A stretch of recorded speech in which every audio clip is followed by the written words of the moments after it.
on Top 10 Florida Baseball. We're talking about pitching today. We're getting ready to do a pitching session this afternoon, and we're going to be talking to our pitchers about staying closed on the front side and about the importance of disconnection. There's basically three things that we want to do with our pitchers. We want to be able to have them throw pretty hard. We want to increase their velocity. Two, of course, we're looking for their control, which will lead to command. But most importantly, we're trying to keep them safe. Now, in pitching and throwing, there is the risk of injury. If you don't do well as a hitter, you're just going to struggle, and it's going to hurt your team, and you're not going to feel good about it. If you struggle as a pitcher and you do things incorrectly, you can also get hurt.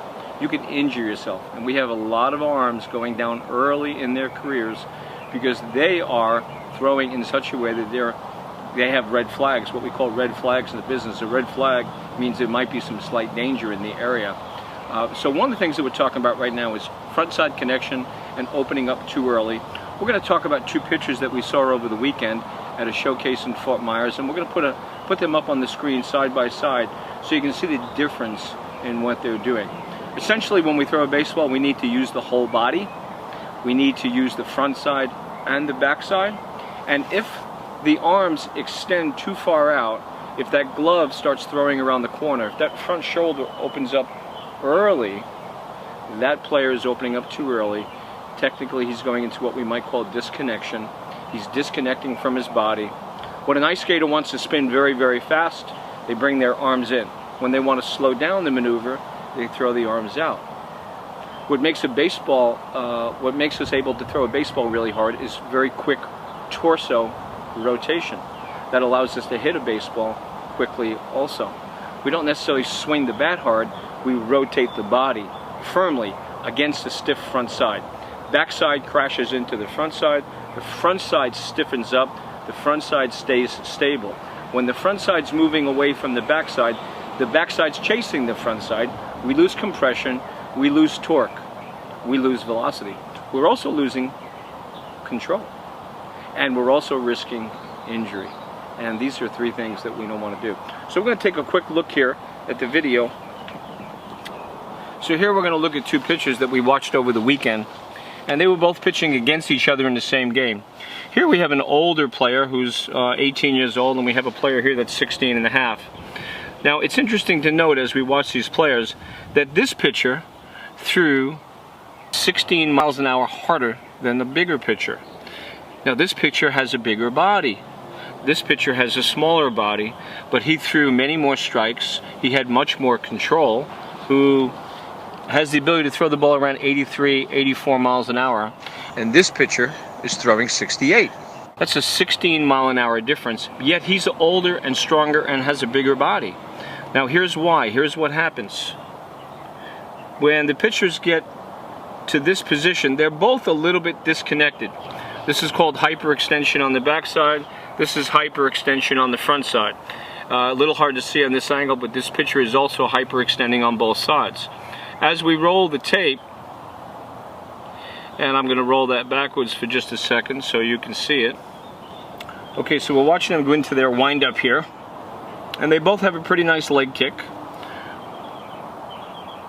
And right about here, we'll see the tremendous disconnection on the front side. Now, they're both at foot strike at this point.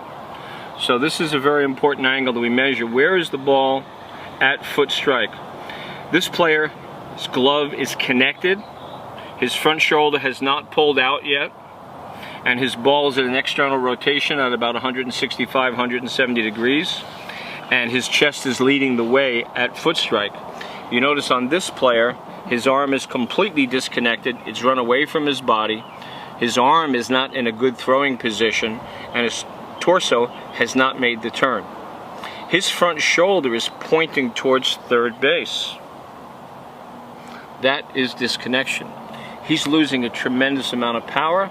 He's not able to control his ball. Again, this boy was throwing the ball at, in the 70 mile an hour range. He wasn't able to exceed that. So he was relying on some guile and some wits and some off speed to try to fool the batters. But here's a pitcher that should be throwing 86, 87, 88 miles an hour. But he's not going to. He's not going to until he changes his mechanics, until that front side starts to connect a little bit, like this play here on the front side, and until he stops throwing that glove all the way around the corner. Now, his backside now has to do all the work. As a result of the backside doing the work, he's now risking more injury.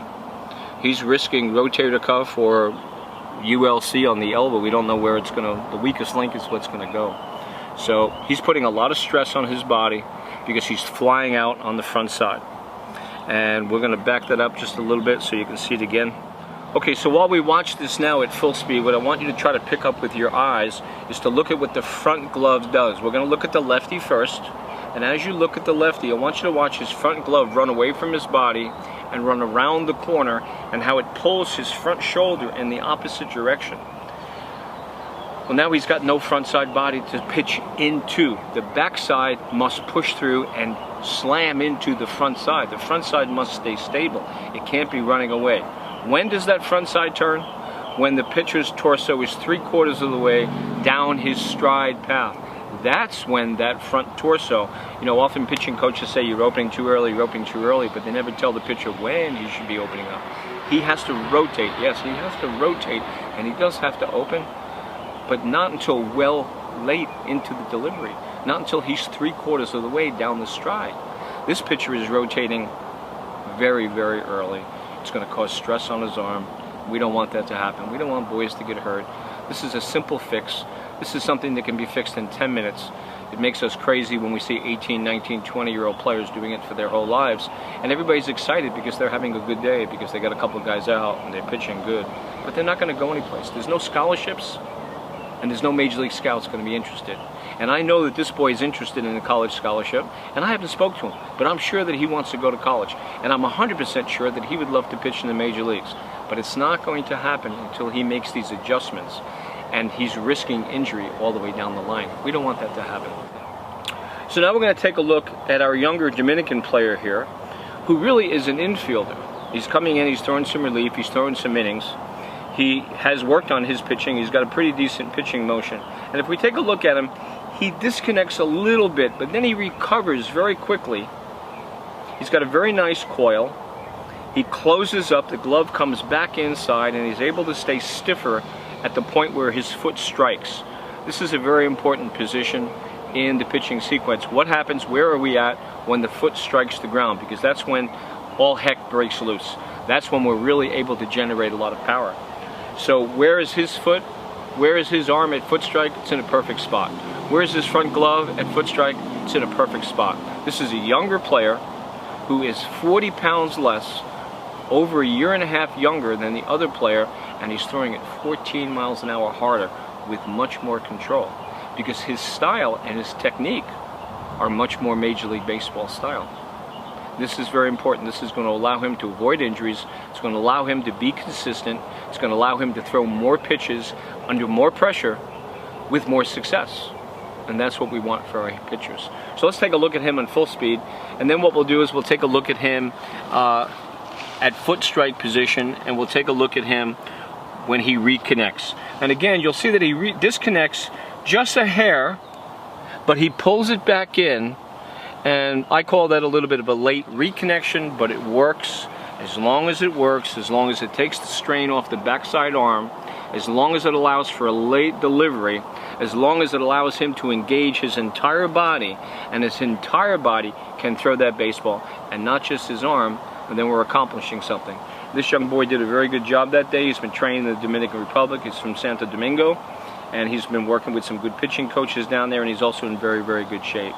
So let's take a look at him now at slower speed, at foot strike, and we can see how he starts to disconnect a little bit on the front side, and then he pulls it back in and makes a very nice torso rotation from a connection position, from a closed shoulder position. What's not happening here is his front shoulder is not flying out, which is what happened with our previous player. We don't want that front shoulder to fly out.